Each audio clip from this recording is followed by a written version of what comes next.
అందరూ నమస్తే అండి. నిన్న నందిగం సురేష్ని, బాపట్ల మాజీ ఎంపీ నందిగం సురేష్ని అరెస్ట్ చేశారు. ఈ నందిగం సురేష్ అనే అతను మనకి ఫస్ట్ నుంచి చాలా వివాదాస్పదమైన రాజకీయ వ్యక్తిగానే మనకు తెలుసు.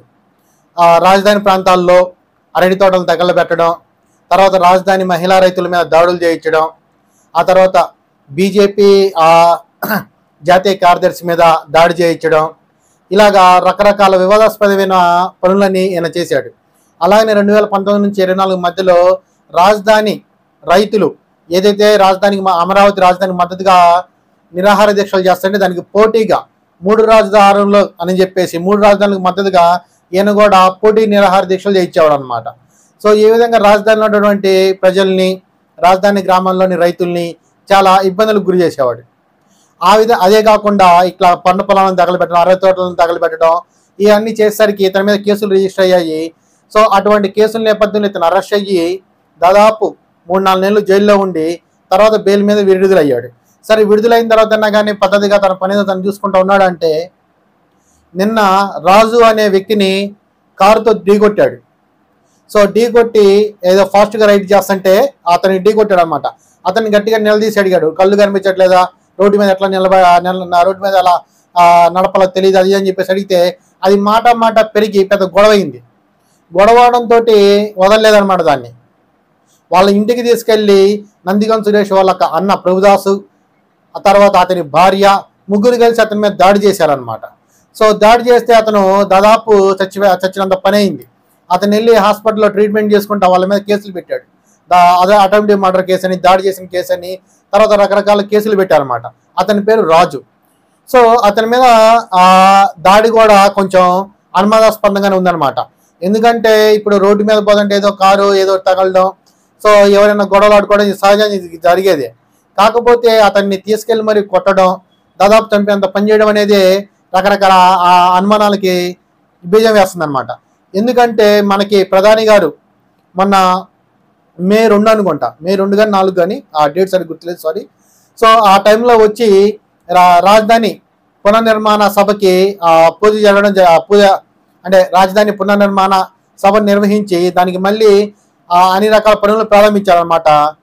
సో అయితే ఆ సమయంలో వెంకటపాలెం దగ్గర ఉన్నటువంటి పైపులు, ఎల్ఎన్టీకి సంబంధించినటువంటి ఎలక్ట్రిక్ సంబంధించినటువంటి పైపులు అవి తగలబడ్డాయి. అవి తగలబడ్డం అంటే ఏదో ఎండ తగలబడేంత సన్నటి పైపులు కూడా కాదనమాట. సో అవి తగలబడాలంటే దాదాపు 100 నుంచి 200 డిగ్రీల ఉష్ణోగ్రత కావాలి. సో అంత ఉష్ణోగ్రత అనేది మనకి సూర్యుడి నుంచి రాదు, అంత వస్తే మనుషులు అసలు బతకరనమాట.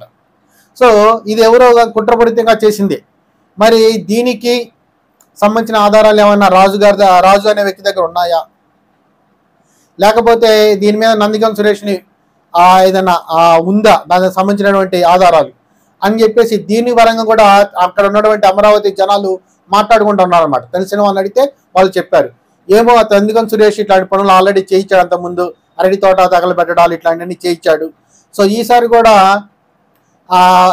ప్రధానమంత్రి వస్తున్న టైంలో ఇట్లాంటి పనులు చేయాలి అంటే అది కేవలం రాజకీయంగా బలంగా ఉన్న వ్యక్తులే చేయగలుగుతారే కానీ సామాన్య ప్రజలకు అంత ధైర్యం చెయ్యరు అని చెప్పేసి జనాలు అనుకుంటా ఉన్నారన్నమాట. మరి నందిగం సురేష్ యొక్క పాత్ర కూడా అందులో ఉండుండొచ్చు. సో దానికి సంబంధించి రాజు ఏదైనా సరే ఆధారాలు ఉండడం లేకపోతే దాని గురించి మాట్లాడడం తెలుసుకొని అతని మీద ఈ విధంగా ఇండైరెక్ట్గా దాడి జరిగినట్టు కూడా అమరావతిలో ఉన్నటువంటి జనాలు అనుకుంటా ఉన్నారు. సో ఏదైనప్పటికీ నందిగం సురేష్ అరెస్ట్ చేశారు. సో అరెస్ట్ చేసి మరి అతన్ని జైలుకి పంపించి మరి విచారణలు ఏం తేలుతాయి అనేది మనకు చాలా ఆసక్తిగా ఉంది. సో మనకి ఇదే విధమైన కేసు వల్లభనేని వంశీది అరెస్ట్ చేయించింది సత్యవర్ధన్ అనే వ్యక్తి కేసులో అయితే అతన్ని ఇప్పుడు జైల్లో వేసి దాదాపు 3-4 నెలలు అవుతుంది, ఇంతవరకు బయటికి రాలేదు. బయటకు వచ్చేసరికి కూడా అతని మీద చాలా కేసులు ఉన్నాయన్నమాట. సో అలాగనే ఇప్పుడు రాజు అనే వ్యక్తి మీద దాడి కేసులో నందిగం సురేష్ అరెస్ట్ చేసినప్పటికీ ఆ తర్వాత పైపులు తగలబెట్టిన వ్యవహారం కావచ్చు, ఇటువంటివన్నీ కూడా బయటకు వచ్చే అవకాశాలు చాలా ఉన్నాయన్నమాట. సో ఈసారైనా సరే ప్రభుత్వం చాలా గట్టిగా వ్యవహరించి ఇటువంటి పనులు చేసే వాళ్ళందరినీ ఉక్కుపాదంతో అణిచివేయాలని చెప్పేసి రాజధాని ప్రజలు, ఆ మాటకు వస్తే ఆంధ్రప్రదేశ్ ప్రజలందరూ కూడా కోరుకుంటా ఉన్నారు. మరి ఏం జరుగుతుందో చూద్దాం. బాబు గారు సీరియస్గా నిర్ణయం తీసుకుంటారా, లేకపోతే ఎప్పటిలాగానే మెతక వైఖరి అనేది అవలంబిస్తారని చూడాలన్నమాట. So thank you very much. ఈ నా వీడియో నచ్చినట్టు మీరు సబ్స్క్రైబ్ చేసుకోండి, లైక్ చేసి మీ అభిప్రాయం కింద కామెంట్ రూపంలో చెప్పండి. Thank you very much.